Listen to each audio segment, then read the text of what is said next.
Hai, Assalamualaikum warahmatullahi wabarakatuh dan selamat sejahtera. Okey, jumpa lagi kita hari ini untuk kita sambung membincangkan buku teks tahun 6 KSSR pada muka surat 122. Okey, sebelum ni kita dah bincang tentang cara membuat tentang kelajuan lah dan cara membuat speedometer. Speedometer ni benda yang cukup special sebab kita tak perlu mengira susah-susah dengan menggunakan speedometer yang kita hasilkan hari tu. Kalau anda ada buat lah anda boleh dapat jawapan dengan mudah tanpa mengira. Okey, jom kita tengok dululah sebelum kita masuk 122, kita tengok dulu 121 contoh penggunaan speedometer ni. Jom kita lihat. Okey. Pada sebelum ini kita ada bincang berkenaan speedometer. Okay, saya cuba zoom in tengok kat sini. Okey, kita tengok pada speedometer yang kita hasil dan dalam ni lah, dalam buku teks hasilkan. Okey. Okey, ini speedometer yang terhasil. Speedometer ini saya ingatkan sekali lagi. Speedometer ini sebenarnya cuma boleh menjadi logik ataupun boleh menjadilah sekiranya anda buat betul-betul ukuran dia mengikut yang telah ditetapkan di bahagian luar dan bahagian dalam.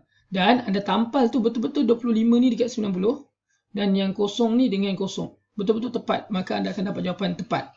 Contoh saya tunjukkan Okey, kita tengok ni 90 km sejam berapa meter per saat? 25 kan? Betul ke 90 km sejam ni 25 meter per saat? Okey, kalau kita gunakan era pengiraan 90 km sejam, okey, 90 km sejam adalah berapa meter per saat? Maksudnya 90 km sejam darab 1000 km jadi meter kan? Kemudian bahagikan dengan jam ni jadi saat lah. Jam ni darab 60 jadi minit, darab 60 lagi jadi saat. Maka awak akan dapat jawapan 25 meter per saat. Jadi 90 km sejam, sorry yang atas ni tak apa nampak. Okey, 90 km sejam awak akan dapat jawapan 25 meter per saat. Jadi betul tak tadi? Kita tengok gambar. 90 km sejam mendapat 25 meter per saat. Jadi betul lah penggunaan ini. Dengan syarat anda kira dengan betul. Maksud saya mengira speedometer ini, anda membuat speedometer ini dengan ukuran yang betul. Okey, jadi kalau jawapan anda salah, maksudnya kemahiran manipulatif anda kuranglah. Kan sebab kita terpaksa sebab kita terpaksa salah buat. Sebab kalau kita buat ikut kemahiran betul, ikut dengan arahan betul, maka kita akan dapat jawapan. Jadi dekat situ kita dapat kesan sama ada kemahiran manipulatif tu awak buat dengan betul ke tidak, mengukur dengan menggunakan nombor kemahiran proses sains awak dapat buat dengan betul atau tidak. Contoh lain, 14 meter per saat dia akan jadi 50 lebih-lebih sikit. Kan dekat sini kan? Betul ke? Jom kita tengok contoh kiraan dia. Ini kiraan kalau pakai pengiraan. 14 meter per saat berapa kilometer per jam? Jadi 14 meter nak jadi kilometer kita bahagikan dengan 1000. Dan kalau saat ni nak jadi jam kita kena bahagi 60 dan bahagi 60 sekali lagi lah. Maka jawapan akhir kita adalah 50.4 km per jam. Betul tak? 14 meter per saat dapat 50.4 km per jam. Adakah 50 lebih-lebih sikit tadi? Tengok Okey, 14, 50 lebih-lebih sikit kan? Kan betul? Sebab itu saya kata anda perlu mengira dengan betul. Sekiranya jawapan anda tidak betul, sebenarnya anda mungkin ada tersilap dalam bahagian pengiraan. Jadi dekat situ kalaulah ada penilaian berkenaan dengan kemahiran proses sains awak ataupun kemahiran manipulatif tak terlibat sangatlah ini lebih kepada kemahiran proses sains lah. Manipulatif pun ada lah sikit-sikit Jadi dapat kesan sama ada awak buat tu betul-betul mengikut urutan ataupun tidak. Okey, tapi tak apa, nama pun belajar. Biasanya memang ada salah ataupun ada betul kan. Jadi siapa yang nak buat benda ni, good luck InsyaAllah anda akan dapat hasil yang baik sekiranya anda kira dengan betul. Okey, jom kita pergi kepada muka surat 122. Okey. 122 adalah berkenaan dengan hubungan antara kelajuan jarak dengan masa. Okey, kelajuan jarak dengan masa ni. Okey, pada hari sukan Amir mendahului rakan-rakan lain dalam acara lomba lari. Wah, lajunya Amir. Saya rasa Amir akan sampai dulu. Kamu pasti ke? Mari kita uji. Okey, dalam cerita ni lah kan, dia cerita tentang kelajuan ni. Maksudnya apabila orang tu laju, dia akan sampai dulu. Betul ke? Dia tanya kan. Dah tentulah kan. Kalau ikut logik kita tahu dah tentulah dia betul kan. Okay, jom kita lihat. Mari kita jalankan penyiasatan untuk menyiasat faktor hubungan antara kelajuan, jarak dan juga masa. Okay. Jadi, apakah faktor yang mempengaruhi kelajuan pergerakan suatu objek? Apa benda yang mempengaruhi kelajuan pergerakan ni? Adakah pemakanan kita ke, saiz badan kita ke kan? Kita nak ditanya juga tu.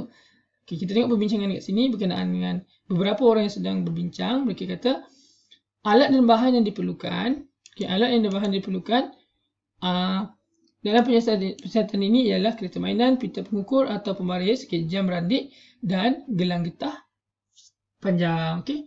Apakah pemboleh ubah yang terlibat dalam penyiasatan ini? Dia tanya pemboleh ubah. Jadi sebenarnya yang disebut ni adalah di antaranya pemboleh ubah juga. Jadi bila kita nak dapatkan pemboleh ubah, kita kena kenal pasti dulu apakah dia punya barang yang kita gunakan tu je lah. Dan bila nak buat hipotesis, nampak kawan dia kata nyatakan dulu hipotesis yang dah diuji. Kalau nak buat hipotesis, kenalah tahu pemboleh ubah dia, iaitu pemboleh ubah dia manipulasikan, bergerak balas dan juga dimalarkan. Okey. Hipotesisnya, kelajuan sesuatu objek bertambah jika objek itu bergerak lebih jauh dalam tempoh masa yang ditetapkan. Maksudnya yang kawan bawah baju biru ni cakap, kalau kelajuan tu dia akan bertambah kalau objek tu boleh gerak jauh dalam satu masa. Contoh saya kata, okey, saya kira sampai 10, lari semua. Saya suruh orang beratur dekat balapan, saya kata 1, 2, 3, lari. Saya kira sampai 10, berhenti. Jadi siapa yang berhenti tapi dia dah paling jauh, dia lah paling laju. Siapa yang masa dia berhenti tu di paling belakang, maksudnya dia dah paling lambat. Ini yang diceritakan oleh orang baju biru ni. Jadi tapi kalau dalam larian, pertandingan larian, kita tak adalah suruh 10 saat berhenti kan. Kita akan tetapkan jarak dia. Tapi yang lelaki ni cerita adalah dia suruh buat aktiviti macam tu. Lari, okey, cukup 10 saat contohnya kan, berhenti. Siapa paling jauh, dia lah paling laju. Itu pun boleh. Itu yang dikatakan hubungan antara jarak dengan kelajuan. Okey, jom kita tengok. Okey, jadi contoh nak buat aktiviti eksperimen ni, hubungan antara kelajuan dengan jarak ni, tujuan dia mengkaji menghubung kait antara kelajuan dengan jarak lah. Alat dia kereta mainan, jam randik, pembaris meter dan satu gelang getah. Okey, saya terangkan secara general saja kat sini secara teruslah, tak ikut step lah. Cara dia senang je, awak ikat je getah kat sini antara dua kursi, awak letaklah dekat line lah, dekat tempat yang ada line lah, macam awak punya tile kan kat rumah tu, letak tempat licin, awak tarik dengan getah. Mula-mula awak tarik 5 cm, awak lepaskan. Bila awak lepaskan, awak kira sampai 3 ataupun awak pakai jam randik 1, 2, 3, tom, awak stopkan jam randik, awak tahan. Okey, kereta tu. Lepas tu awak ukur berapa kereta tu boleh pergi. Sama ada awak nak ukur buntut kereta ni ke ataupun awak nak ukur depan kereta ni, tak apa. Tapi kalau awak ukur depan saja. Kalau ukur belakang saja. Okey. Contoh saya ambil depan lah. Saya ambil ukuran kereta depan ni. Okey. Contoh kat sini 10 cm contohnya kan. Lepas tu saya tarik, saya akan buat lagi semula eksperimen ni. Saya tarik sampai 10 cm pula. Saya lepaskan. Rupanya 20 cm. Makin jauh pula. Kan cukup 3 saat saya tahan. 20 cm pula. Lepas tu saya tarik lagi yang ketiga 15 cm, saya tarik ke belakang. Saya lepaskan. Cukup 1, 2, 3, pop, saya tahan kereta tu. Tengok-tengok dah 30 cm pula ke depan. Ataupun 40 cm ke depan. Maksudnya lagi kuat kita tarik ataupun lagi jauh jarak kita tarik ke belakang ni, lagi jauhlah dia pergi. Kereta tu dalam masa 3 saat. Kan? Maksudnya kat sini yang kita tarik ni apa? Ni definisi secara operasi. Apa yang kita tarik ini? Sebenarnya definisi secara operasi bagi kelajuan lah. Maksudnya kelajuan tu adalah jarak tarikan kereta mainan yang kita sebelum dilepaskan. Okey, sebelum dilepaskan. Itulah definisi secara operasi bagi kelajuan. Maksudnya bila kita tarik berbeza, maksudnya kita bagi kelajuan yang berbeza lah. Jadi bila kelajuan berbeza, kereta dia lagi jauh, lagi tarik, maksudnya lagi kelajuan lagi besar. Bila kita tarik lagi panjang, maksudnya kelajuan dia makin besar, maka dia akan pergi lebih jauh. Jadi inilah dia kata dia suruh ulang balik macam saya cerita lah ni. Jadi masukkan dalam jadual. Okey. Jadi info untuk guru, sambungkan gelang getah kecil supaya menjadi gelang getah yang panjang. Kereta mainan akan bergerak lebih laju apabila ditarik lebih jauh ke belakang dengan menggunakan gelang getah. Okey, untuk cikgu lah. Okey, jadi dia kata tuliskan laporan. Tuliskan satu laporan untuk penyiasatan ini. Berdasarkan maklumat yang diperoleh dalam penyiasatan ini, apakah hubungan? Okey, tulis laporan ni macam biasalah awak boleh buat mesti kena ada step-step tu yang 1 sampai 9 step tu kan. Okay. Tapi dia kalau jelas sekali mengeksperimen tu, kalau KPS awak kena buat lah penyiasatan ni. Ada contoh dia ada dekat muka surat depan-depan lah untuk awak buat laporan ni. Awak boleh buat dengan cikgu awak. Okay. Jadi berdasarkan maklumat yang diperoleh dalam penyiasatan ini, apakah hubungan antara kelajuan dengan jarak yang dilalui dalam masa yang ditetapkan? Maksudnya hubungan antara kelajuan dengan jarak, maksudnya kita tarik tadi makin panjang kan. Maksudnya semakin laju kereta, semakin jarak dia makin jauh ke makin dekat. Bila kita tetapkan 3 saat tadi, makin jauh kan. Jadi semakin laju kereta, semakin jauh jarak yang dilalui dalam masa yang ditetapkan. Itulah jawapan saya terhadap cikgu ni. Tapi nanti kita tengok soalan kat bawah ni, kita jawab sama-sama. Okay. Itulah jawapan dia sebenarnya kan tadi, hipotesis dia. Okey, soalan pertama. Ting ting. Apakah pemerhatian kamu selepas kereta mainan ditarik dan dilepaskan menggunakan gelang getah pada jarak yang berbeza? Pemerhatian. Bila kita tarik berbeza, apa jadi? Okey, awak jawab kat situ. Kereta mainan akan berhenti pada jarak yang berbeza. Maksudnya bila dilepaskan dalam keadaan berbeza, kereta mainan pun dia akan berhenti pada jarak yang berbeza. Okey. Ataupun awak nak cakap yang lebih tepat, mungkin awak boleh cakap macam ni. Kereta mainan akan berhenti pada jarak yang lebih jauh. Okey, kereta mainan, ambil jawapan ni lah. Kereta mainan akan berhenti pada jarak yang lebih jauh apabila ditarik paling panjang. Saya ulang, kereta mainan akan berhenti lebih jauh apabila ditarik paling panjang. Okey, soalan pertama dah settle. Dapat Okey, kalau awak kena buat soalan ni, awak boleh tulislah jawapan dia. Jadi yang kedua, berikan inferen. Kenapa? Inferen ni adalah sebab daripada pemerhatian. Kenapa awak kata macam tu? Sebab apa? Kerana kereta mainan ini Kerana kelajuan kereta mainan paling tinggi apabila ditarik paling jauh. Okey. Kelajuan kereta mainan paling tinggi apabila ditarik paling jauh. Kenapa? Sebab bila kita tarik paling jauh, dia akan kelajuan lagi tinggi, maka lebih jauh lah dia pergi. Kan?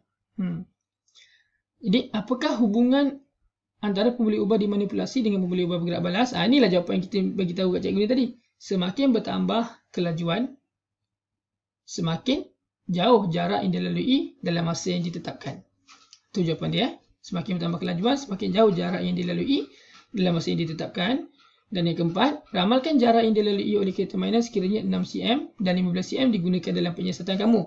Okey, kalau 6 cm, kalau 6 cm, awak kena jawab jawapan dia mestilah, nanti bila awak buat dengan cikgu awak eksperimen ni, jawapan 6 cm tu maksudnya jarak kereta yang dilalui mestilah lebih daripada jarak yang 5 cm ni, tapi kurang daripada 10 ni.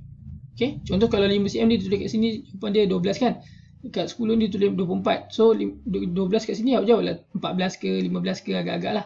Okey, kalau dapat lebih tepat lebih bagus. Kalau 10 pula, kalau 12 pula, bila 12 cm, 15 cm awak tulis kat sini, mungkin kalau 10, 15 mungkin awak boleh kira. Kalau sini 12, 24, kat sini mungkin awak boleh jawab 36 lah. Maksudnya lebih banyak daripada 10. Okey. Itu adalah berdasarkan logik, sebab itu adalah soalan ramalan. Okey. Alright, jadi itu adalah beberapa kamera yang saya dapat kongsikan kat sini. Okey, jadi pada kelas akan datang, kita akan sambung dengan kuis ni. Okey, kuis bawah ni. Kuis muka surat 124. Okey, saya rasa sampai sini dulu sebab saya nak faham tentang ni dulu. Okey, kita jumpa lagi pada video seterusnya. Okey, semoga, saya harap perkongsian kita pada hari ini mendapat manfaat bagi anda. Okey, boleh share dan subscribe. Tekan butang loceng, nantikan video terbaru daripada saya. Assalamualaikum dan selamat sejahtera. Bye bye.